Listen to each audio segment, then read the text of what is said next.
Você sabe como surgiram as camisas do futebol? Conheça a origem, evolução e curiosidades sobre o assunto. Antigamente, a partir dos anos de 1970, quando o futebol foi criado na Inglaterra, mas ainda era criado apenas de forma recreativa e informal, os times eram divididos entre os sem camisa e os de camisa, o que acontece nos dias de hoje, as famosas peladas. Mas conforme o esporte foi se consolidando e se tornando considerável, começaram a se formar os times oficiais e a existência de campeonatos locais. O esporte vinha se firmando e algumas regras começaram a surgir. Estava difícil diferenciar os atletas em campo e então foi estipulado a regra de que cada time ter o seu próprio uniforme, assim também como as regras com relação ao jogo que deveriam ser seguidas. Os primeiros uniformes foram estreados no campeonato inglês. O interessante é que a mudança nas roupas resultou em novas regras para o jogo. Até então, não eram permitidos passes à frente da linha da bola e nem longas distâncias.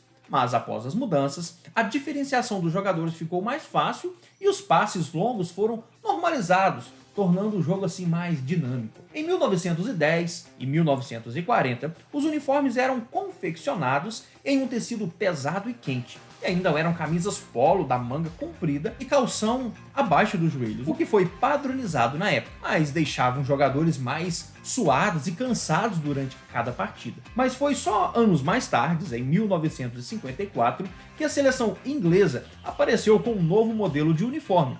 Os calções eram mais curtos e as camisas de manga curta e um tecido mais leve. Depois disso, a moda esportiva se espalhou, dando lugar de forma geral aos antigos uniformes. Com o passar do tempo e a evolução dos tecidos, foram ainda ficando melhor cada vez mais, sendo sempre adaptados melhores modelos e tecidos para os jogadores. Com a exigência dos uniformes, surgiu também a necessidade da identificação de cada jogador, pois ainda era confuso assimilar cada um deles em campo.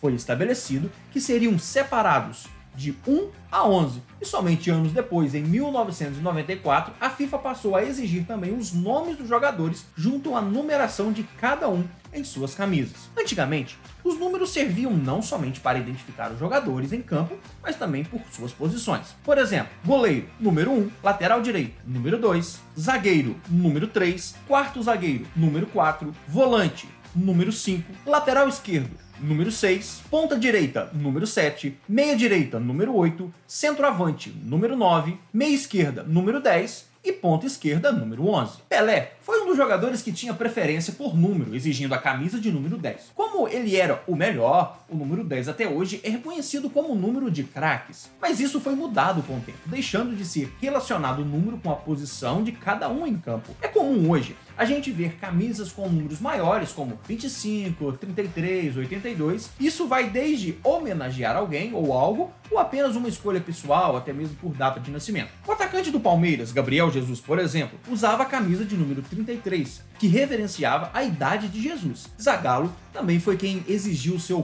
próprio número na camisa, fora do padrão. Porém, com o passar do tempo, as camisas de futebol deixaram de ser exclusivas dos estádios e jogadores e passaram a fazer parte do guarda-roupa de torcedores e fãs, sendo usadas nas mais variadas situações e ocasiões. Não só para os torcedores em dia de jogos, mas para serem usadas no dia a dia mesmo. Com a introdução das vendas de camisas e o mercado desse produto crescendo e lucrando cada vez mais, a criação dos uniformes passou a levar em consideração o gosto do torcedor também. Com isso, os times aprovam as novas mudanças de acordo com a aceitação de uma forma geral dos seus torcedores. Embora nunca seja possível agradar a todos, a maioria dos fãs compram independentemente de terem gostado ou não, apenas por coleção ou por ser do seu clube. Mas não é tão simples assim. Cada pequena mudança feita nos uniformes devem passar por um processo jurídico para averiguar se estão dentro das normas e padrões exigidos pela FIFA. Também precisam da aprovação do clube para garantir que estão atendendo às necessidades do mesmo. Com a crescente obsessão dos torcedores pelas camisas,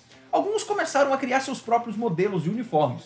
Com isso, alguns times, como o Náutico, Atlético Mineiro, Ceará e outros, lançaram concursos onde torcedores enviavam sugestões para as camisas e eram definidas através de votações. Mas claro, geralmente são em ocasiões especiais e devem ser aprovadas da mesma forma pelas normas legais dos clubes. Assim como o modelo das camisas retrô, a ideia foi criada pelo comércio da área esportiva e fez um enorme sucesso. Os modelos foram inspirados nos antigos uniformes usados pelos times. Em geral, as réplicas reinventam modelos usados desde a fundação dos clubes e agradam muitos torcedores. De fato, muitos preferem esse modelo retrô. Até hoje, é um mercado em ascensão. E muito se fala que com os lucros das vendas de camisas, clubes conseguem bancar os jogadores ou até mesmo pagar transferências. E será que isso é verdade? Não é não. O valor que os clubes lucram com a venda de camisas depende de acordo estipulado entre eles e as empresas que comercializam essas camisas. Porém, o percentual de lucro direcionado a eles geralmente é baixo, de 10% ou menos. Surgiram boatos de que a transferência de Messi para o PSG foi paga com a venda de camisas, que já pagaram o salário de Cristiano Ronaldo com lucro de vendas também. Que absurdo, não é verdade? Os donos e associados dos clubes tiveram que ir ao público, de forma bem irritada, desmentir essas notícias. E vamos combinar que para bancar os salários altíssimos de jogadores e transferências super caras desses jogadores, teriam que vender um volume exorbitante e inimaginável de camisas. Na verdade, se isso fosse possível, ficaria fácil para qualquer time contratar grandes craques do futebol, não é verdade? E quem nunca viu jogadores trocando suas camisas em campo depois das partidas de futebol? Esse fato curioso teve início há muito tempo atrás, em 1931, depois de um jogo entre França e Inglaterra. Após uma goleada de 5-2 e a vitória dos franceses, os jogadores pediram as camisas dos adversários como uma forma para levarem um troféu para casa. Mas tudo foi feito e visto de uma forma respeitosa entre eles. Mas foi só na Copa de 1954 que a prática voltou a acontecer. Porém, o que fez o ato de se tornar a tradição no futebol foi a vitória da Inglaterra sobre a Argentina na Copa de 66, onde aconteceu a primeira polêmica por causa dessa atitude. A rivalidade foi tanta que após o jogo, que terminou 1-0 para a Inglaterra,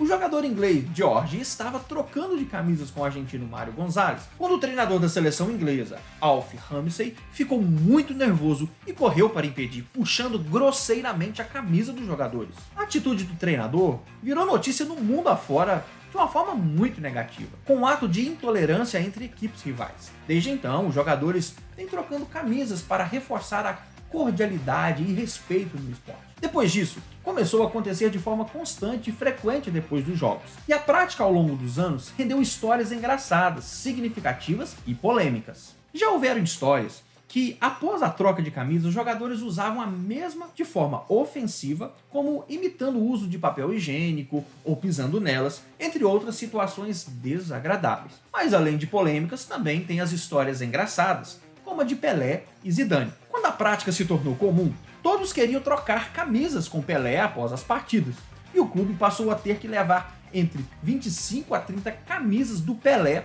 para a possibilidade de trocar todas depois dos jogos. Já houve relatos de brigas pela camisa dele quando não tinha para ser feita a troca. Esse tal de Pelé realmente sempre foi idolatrado, não é verdade? E também tem a história do Zidane, que trocou as camisas com o seu ídolo, o uruguaio Enzo Francescoli, e alegou que dormiu com a camisa dele por dias. Só podemos esperar que ele pelo menos tenha lavado essa camisa antes, não é verdade? Foi também de grande destaque e bem expressiva a troca da camisa em 2006, feita pelo Zidane com Riquelme em sua despedida do Real Madrid. Enfim, a camisa representa um dos símbolos de maior peso do futebol e por isso é tão importante para a instituição de jogadores e torcedores de sempre. E você, gosta mais das camisas que chamamos de número 1, das camisas número 2 ou dessas camisas comemorativas ou das camisas retrô? Sem clubismo, qual a camisa de futebol que você acha mais bonita? Deixe aqui embaixo os seus comentários, gostaria de saber a sua opinião.